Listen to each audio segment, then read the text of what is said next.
Впервые с понятием частного или индивидуального предпринимательства жители нашей страны столкнулись в середине 80-х годов прошлого века. 26 мая 1986 года был принят закон, разрешающий индивидуальную трудовую деятельность.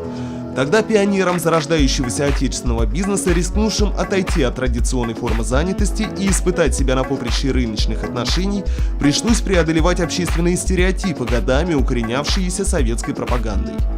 Основанный на принципах коллективной собственности, советский режим преследовал законом любые попытки индивидуальной коммерческой деятельности.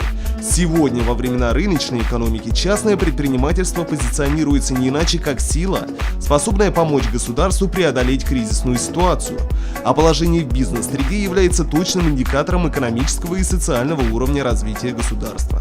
Многие, наверное, слышали о том, что сейчас, например, крупные компании государственные освобождаются от непрофильных функций, непрофильных активов.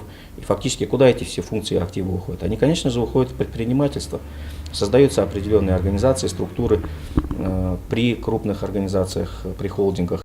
Часть имущества и функций просто выставляется на торги. И те предприниматели, которые чувствуют свои силы, знания, что есть у них средства, то они, конечно же, участвуют в этих конкурсах и забирают эти функции себе и продолжают дальше за счет этих функций получать доход и развивать эти функции дальше.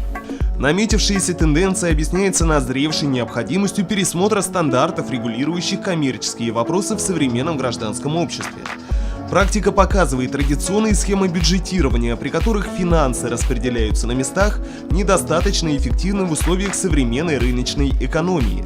В этой связи бизнес, базирующийся на жестких принципах ренты и оптимизации, с самого начала вынужден адаптироваться к неблагоприятным условиям внешней среды.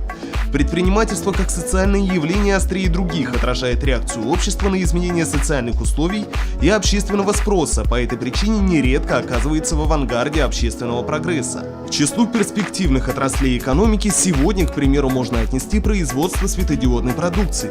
Осветительные приборы, основанные на данной технологии, отличаются низким энергопотреблением, высоким КПД и, несомненно, отвечает стандартам продукции нового поколения. Своевременно отреагировать на растущий спрос и занять востребованную нишу в нашем городе удалось молодому предпринимателю Денису Кривошееву. Идея возникла, опять же, потому что выбор не очень-то широк у нас в магазинах на подобные продукты.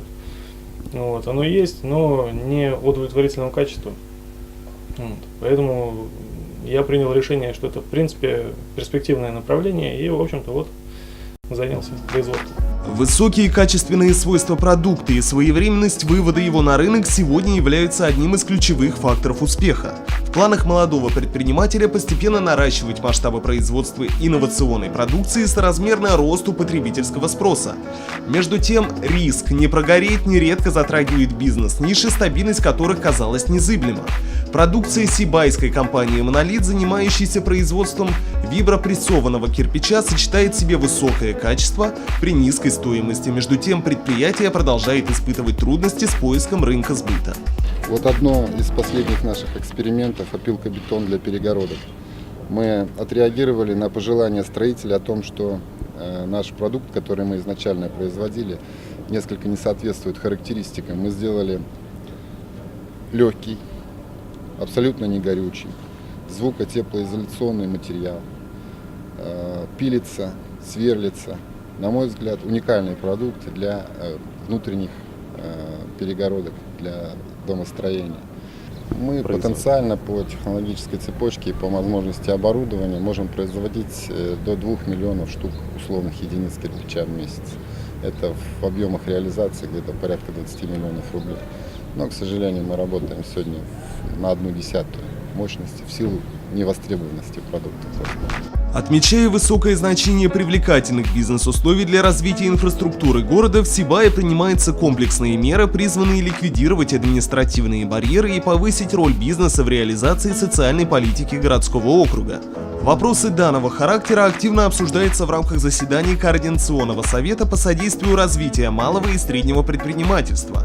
В его состав входят представители органов местного самоуправления, предприниматели города и различных сфер экономики. Как известно, предприниматели, каждый работает сам на себя, и поэтому, чтобы их объединить, создали Союз предпринимателей «Заурали», чтобы объединить их в одну ячейку, и проблемы, которые возникают у предпринимателей, как всегда, можно было выносить на обсуждение в администрацию. Даже есть такие вопросы, которые непосредственно были отправлены главе республики. Значительное подспорье в развитии частного сектора экономики оказывает выделение льгот и субсидий субъектам малого и среднего предпринимательства со стороны государства. Льготные условия кредитования исконно определяются в индивидуальном порядке, однако соответствуют общим критериям. Это существенно пониженная процентная ставка, увеличенный срок погашения суда и упрощенная процедура ее оформления. Республиканский центр микрофинансирования – это организация, которая занимается льготным кредитованием малого и среднего бизнеса. Получается, на территории города Сибай дополнительный офис на базе бизнес-инкубатора открылся в 2015 году. Сейчас на текущий момент льготное кредитование подразумевает под собой получение до 3 миллионов рублей под 11% годовых базовой ставки. В реальной сумме переплаты в деньгах, то есть человек при таком кредитовании переплачивает всего 6%. Вот. У нас, получается, с открытием дополнительного офиса здесь на территории города Сибай, конкретно на территории бизнес-инкубатора, у нас все предприниматели Зауралья получили доступ к таким льготным займам. Несмотря на кризисную ситуацию в стране, показатели развития предпринимательства в нашем регионе сегодня позиционируют Башкортостан как стабильную территорию с благоприятными условиями для развития бизнеса. Опыт Сибайского бизнес-инкубатора «Деловой мир Зауралья», оказывающего поддержку субъектам малого предпринимательства на ранней стадии их деятельности, служит этому весомым подтверждением. Бизнес-центр начал функционировать по инициативе администрации Сибая в 2008 году. Сегодня его резиденты с успехом выступают во многих сферах экономики. Стараемся брать такие объекты, которые у нас идут под ключ, то есть полностью дом. В чем наши плюсы, в чем наше преимущество нашей компании? Клиент приходит только нарисованным проектом своим, то есть он на бумажке рисует, как он хочет, как он видит дом. Мы этот дом воплощаем ему, так скажем, наяву. Поддержка была огромнейшая. Если смотреть именно по аренде помещений, здесь самые низкие ценники, что можно спокойно сидеть и не беспокоиться, что очень большая будет стоимость арендной платы.